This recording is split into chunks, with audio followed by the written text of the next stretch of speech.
আসসালামু আলাইকুম রহমতুল্লাহি বারাকাতুহু। কেমন আছেন আপনারা সবাই? আশা করি ভালো আছেন। আলহামদুলিল্লাহ আমিও ভালো আছি। আজকে কি রান্না করব এটা হয়তোবা আপনারা আগেই বুঝতে পারছেন ভিডিওর থাম্বনেল বা টাইটেল দেখে। আজকে রান্না করতেছি ইলিশ ভাপা।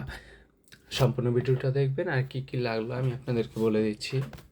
ভিডিও শেষে বা প্রথমে আপনাদের একটি চার্ট আকারে দিয়ে দেবো। মূল পর্বে আসি। কি, কি লাগলো? প্রথমত আমি পেঁয়াজ কুচি করে নিলাম। এখন টমেটো কেটে নিচ্ছি। আপনারা সম্পূর্ণ ভিডিওটা দেখবেন, তারপর রান্না করবেন।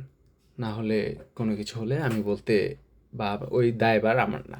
তারপর আপনার কাঁচামরিচ আর শুকনো মরিচ নেবেন। সাথে আমি কিছু রসুন দিয়ে দিয়েছি।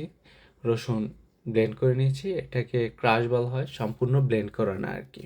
দেখে বুঝতে পারছেন। যেহেতু ইলিশ ভাপা রান্না করুন, তার জন্য মেনলি আমাদের দরকার একটি কলা পাতা।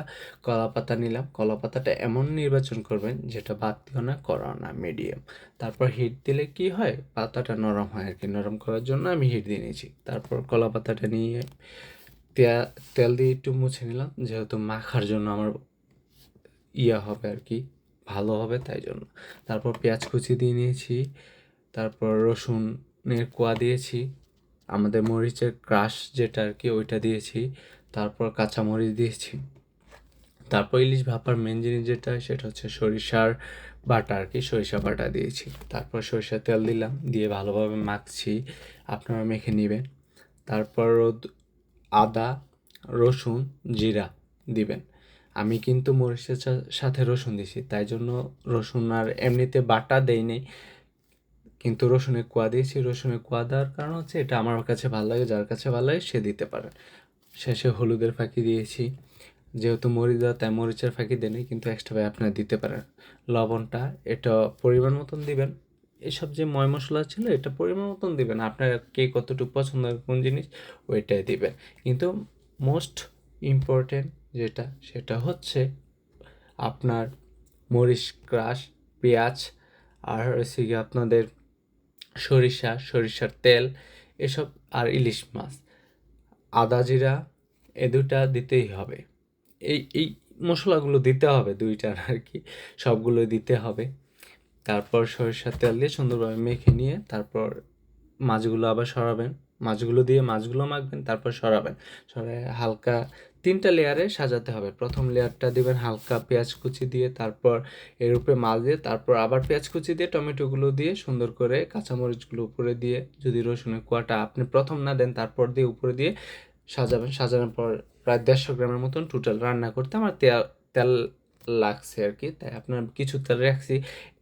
যেমন 3 লেয়ার সাজাইছি, 3 লেয়ারে কিন্তু তেলও দিয়েছি। শেষ লেয়ারে বাকি তেলগুলো দিয়ে দিবেন। দেওয়ার পর বা যদি তেল কম পছন্দ করেন বা 100 গ্রাম দিতে পারেন।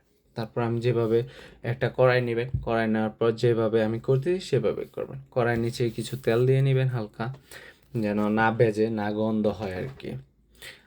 গন্ধ হলে কি পোড়া একটা স্মেল আসবে খাবারে, ওই জন্য না আসে আর কি। হালকা তেল দিবেন, তারপর কলা পাতা 2টা বা 3টা পাতা দিবেন, দিয়ে লেয়ার সাজাবেন। আমি 3 পাতা দিয়েছি। তারপর মাছের যে মণ্ডটা আছে ওইটা দিয়েছি, দিয়ে সুন্দর করে ঢাকনা দিয়ে ডেকে নিব। যদি আমার মতন আপনার পাত্র ব্যবহার করেন তাহলে ঢাকনায় দেখবেন একটা ছিদ্র আছে, ওই ছিদ্রটা বন্ধ করে দিবেন। আর যদি অন্য সব পাত্র হয় তাহলে তো হয়তো বা স্টিলের বা কোনো ঢাকনা হলে ওইসবে ছিদ্র থাকে না। ওইভাবে এমনভাবে ঢাকবেন যাতে ভিতরে ভাপটা যেন বাইরে না আসে। আসলে কি স্মেলটা আর সুন্দর হবে না, স্মেলটা থাকবে না। যতটা ভাপটা ভিতরে আটকে থাকবে তত স্মেলটাও আটকে থাকবে। আপনার খাবারের স্বাদ, গুণ, মান সবটাই ঠিক থাকবে। আর যেহেতু লবণ টবণ হলুদ এটা আমি আপনাকে পরিমাণ বললাম না, তার কারণ হলো এটা আপনাদের স্বাদ মতন দিবেন। কি কতটুকু পরিমাণ নেবেন তা তো আমি জানি না, আপনারা ওইভাবে দিয়ে নেবেন।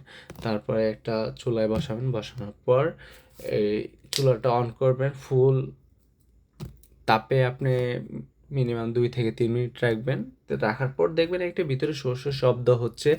হওয়ার পর বা কিছু পাক হচ্ছে, এমন একটা রান্না হচ্ছে, শব্দ হচ্ছে আর কি। শব্দ হওয়ার পর লো মিডিয়ামে বা লো লো একবারে লো আছে রেখে দিবেন। রেখে দেওয়ার পর 26 মিনিটের মতন রাখবেন আর কি। রাখার পর বা 30 মিনিট রাখবেন। রাখার পর এটা তুলে নিয়ে আসবেন, দেখবেন সুন্দর হয়েছে। আমার ফাইনাল লুকটা দেখাবো এখন। মাশাআল্লাহ আমারটা অনেক সুন্দর হয়েছে, আপনাদেরটা অনেক সুন্দর হবে যদি আপনি আমার ফুল ভিডিওটা দেখে রান্না করেন। আশা করি ভালো হবে, সুন্দর হবে, খেতে অনেক সুস্বাদু হয়েছে। ইনশাল্লাহ আশা করি আপনাদেরটা ভালো হবে। যদি আমার ভিডিওটা পছন্দ হয় তাহলে লাইক, কমেন্ট অ্যান্ড শেয়ার করবেন। আর নতুন ভিডিও দেখে থাকলে আমার চ্যানেলটা সাবস্ক্রাইব করবেন যদি না করে থাকেন। সবাইকে অসংখ্য ধন্যবাদ ভিডিওটা দেখার জন্য। আল্লাহ হাফেজ।